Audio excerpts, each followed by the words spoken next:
in this final video we are going to just pause for a moment and give you an opportunity to think about whether or not fostering is right for you, based on the information you've already heard.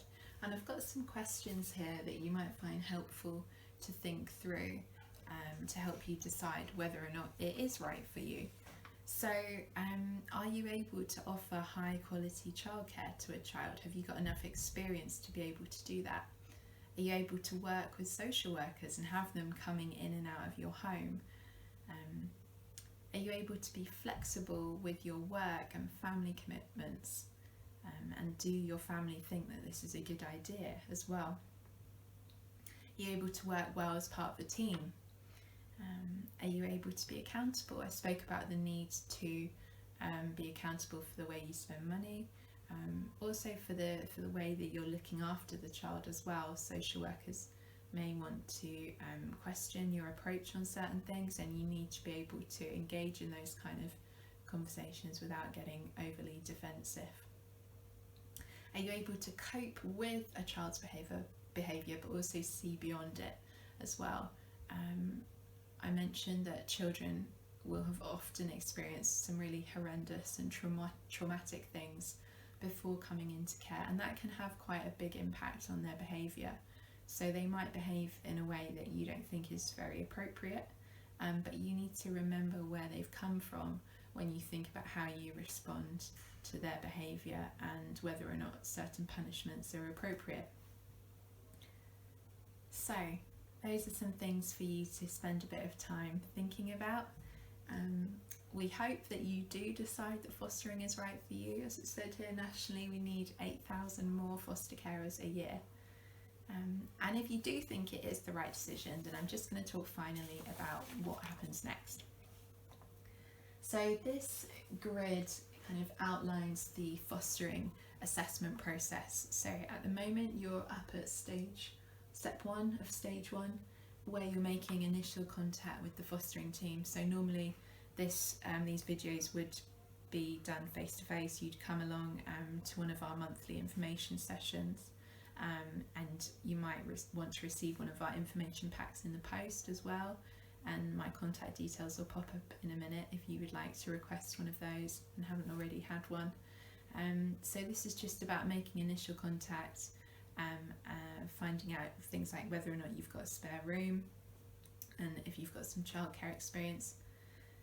So if those initial boxes are able to be ticked, then we'd move on to step 2, which would be a home visit, where I'd be coming out to meet you at home, meet the people that you live with, see the physical space that you've got, and explore in a bit more detail your motivation and suitability to foster.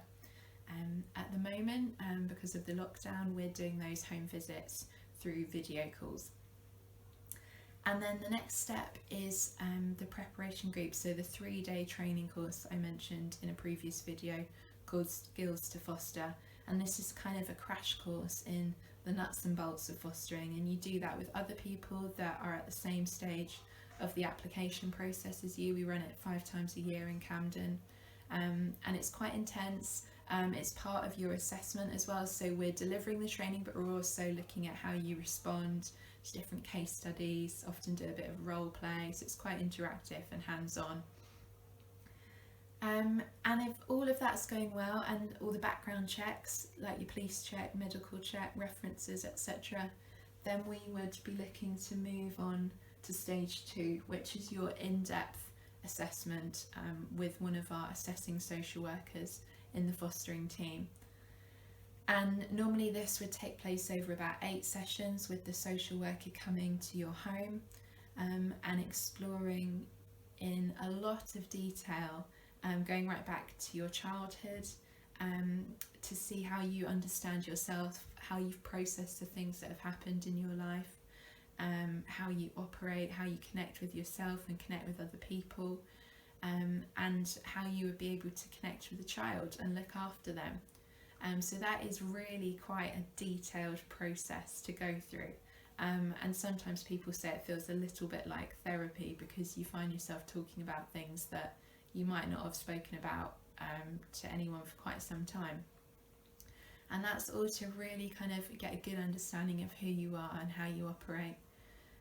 And that results in the social worker writing up a report called a Form F assessment of everything, that's the information they've gathered through those sessions and the information from stage 1 as well.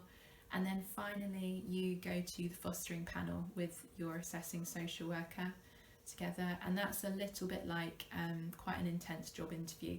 There's a lot of people sat around a big table who make up the panel, different people from relevant backgrounds, so managers from within social work, somebody from an education background and a health background, possibly a current foster carer, or people with experience of being in the care system, and they will have read through the report about you and will normally have a few additional questions to make sure they feel everything has been covered thoroughly.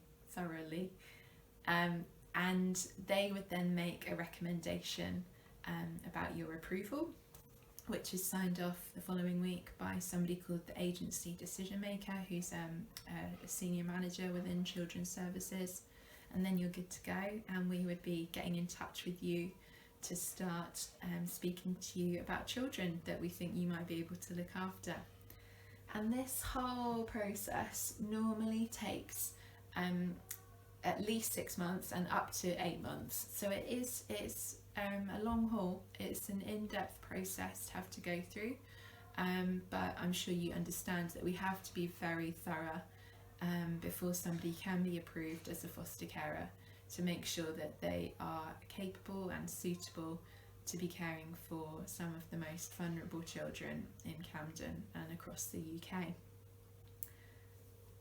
So hopefully you found these videos helpful, but it might be that they've left you with some questions. If that's the case, then please do get in touch with me. You can email or you can call.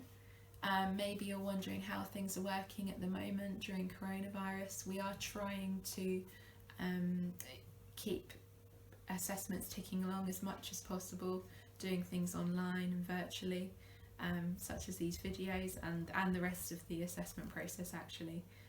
So happy to kind of explain that in more detail, or anything else that you might have a question about. Please do get in touch. Thank you.